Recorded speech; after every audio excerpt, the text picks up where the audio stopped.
Orang Indonesia pasti tahu Nyi Roro Kidul, tapi tahukah kamu siapa orang di balik lukisan indah tersebut? Ia adalah Basuki Abdullah, salah satu seniman legendaris yang pernah dimiliki Indonesia. Dia lahir pada tanggal 27 Januari 1915 di Kampung Sriwedari, Solo. Salah satu lukisan tentang sosok penguasa pantai selatan itu dibuat Basuki Abdullah setelah menginap di Hotel Samudra Beach di Pelabuhan Ratu, Jawa Barat. Begini kisahnya. Di pagi buta menjelang subuh, Basuki Abdullah tiba-tiba keluar kamar dan memilih berdiri mematung di garis pantai selatan. Sebagian tubuhnya masih diselimuti selimut hotel. Basuki digerakkan suara perempuan yang misterius yang menyapanya. "Halo."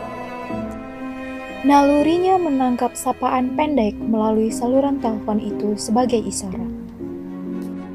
Dalam buku Basuki Abdullah, Sang Hanoman Kloyongan karya Agus Darmawante, diceritakan bagaimana pandangan Basuki Abdullah tidak bergeser dari debur ombak laut selatan. Di antara ombak dan gelombang yang menerjang, silih berganti dia menangkap sesuatu yang tak biasa. Sesuatu itu menyimbul dari balik cakrawala yang berkabut. "Nyai dan 7 ekor kudanya," kata Basuki Abdullah seperti dikutip dari Basuki Abdullah Sang Hanoman Kloyongan. Pengalaman spiritual Basuki Abdullah dengan sesuatu yang diyakini sebagai entitas ratu penguasa laut selatan bukan pertama kalinya, dan itu tidak lepas dari kehidupannya sebagai anak priai Jawa. Seperti diketahui, Raden Basuki Abdullah lahir di Sriwedari, Solo, 27 Februari 1915. Dia merupakan anak kedua dari 5 bersaudara pasangan Raden Abdullah Suryo Subroto dan Raden Ayu Sukarsi atau Raden Nganten Ngadis. Ayah Basuki dikenal sebagai pelukis naturalis yang namanya tercatat dalam sejarah seni lukis Indonesia. Basuki kerap menyebut ayahnya sebagai salah satu pelukis bumi putra menonjol pada abad ke-20. Setelah pengalaman spiritual pertama Basuki Abdullah terkait eksistensi Nyai Roro Kidul berlangsung tahun 1930 atau pada saat usianya menginjak 18 tahun, ia tiba-tiba digerakkan suara perempuan misterius. Suara bisikan itu memaksanya mengayuh sepeda sejauh 20 km untuk menuju kawasan pantai Parangtritis. Di Parangtritis, Basuki duduk bersila bersemedi dan berdoa. Dia memohon agar perjalanan hidupnya senantiasa diberi arahan yang jelas.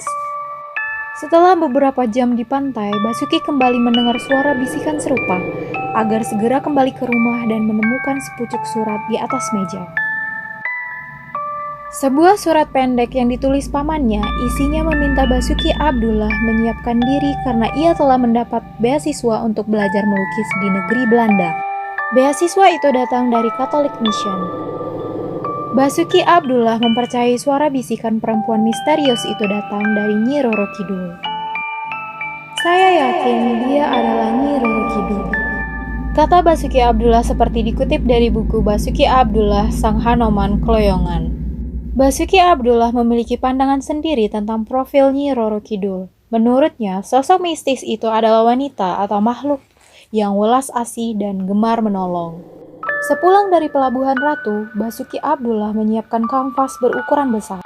Goresan kanvasnya membentuk sosok Nyai Roro Kidul yang tengah melesat keluar dari permukaan samudra. Gestur rambut panjang Nyai dilukiskan berkibar di terpa angin. Di atas rambut bertahta mahkota kerajaan. Basuki Abdullah melukiskan pakaian Nyai Roro Kidul berwarna hijau gaduh dengan hiasan sabuk emas berkilau. Di samping dan belakang sosok berparas cantik itu, Basuki melukis 7 kuda yang tampaknya selalu mengikuti. Namun sebelum menghasilkan salah satu lukisan fenomenalnya itu, Basuki Abdullah kabarnya sempat mencoba melukis Nyi Roro Kidul dengan menggunakan 3 model dan digarap di pantai Parangtritis, Yogyakarta. Lukisan Nyi Roro Kidul yang mengenakan kemben berwarna hijau dengan rambut terurai tanpa mahkota merupakan salah satu karya Basuki Abdullah yang fenomenal. Berbagai peristiwa tidak biasa membuat keinginannya untuk melukis sosok ini makin tidak tertahankan. Tapi Basuki bingung bagaimana menggambarkan wajah sang ratu. Meskipun kerap didatangi, Basuki tidak pernah jelas melihat wajahnya dengan jelas. Basuki hanya berpegang pada satu hal, yaitu cantik. Akhirnya, Basuki mulai berburu model untuk lukisannya itu. Pilihannya jatuh pada istri dokter bernama Nyonya Harahap. Nyonya Harahap sangatlah cantik, sehingga menjadi model pelukis Basuki Abdullah. Nyi Roro Kidul yang dibuat Basuki Abdullah, wajahnya merupakan duplikat wajah Nyonya Harahap. Setelah selesai, lukisan Nyi Roro Kidul dengan model Nyonya Harahap menjadi koleksi Presiden Soekarno. Lukisan tersebut disimpan di Istana Presiden Yogyakarta. Sayangnya, sang model tidak berumur panjang. Nyonya Harahap meninggal dunia setelah kanker ganas menyerang tubuhnya. Tentu saja tidak ada yang aneh pada nasib tragis yang dialami Nyonya Harahap, begitu pikir Basuki. Dia kembali melukis Nyi Roro Kidul dengan model yang lain. Anehnya, musibah kembali menimpa modelnya. Hal itu bahkan berulang sampai 3 kali. Basuki makin waspada, semua model yang memerankan Nyi Roro Kidul menderita sakit parah. Bahkan sebagian tak tertolong jiwanya. Tulis Agus Darmawante dalam biografi Basuki Abdullah, Duta Seni Lukis Indonesia. Tidak ingin lukisannya memakan korban, Basuki memutuskan untuk tidak lagi memakai model. Ketika mendapat ilham untuk melukis Nyi Roro Kidul, hanya dengan modal imajinasi. Sampai sekarang ada 6 lukisan Nyi Roro Kidul yang diciptakan Basuki, semua dalam versi berlainan.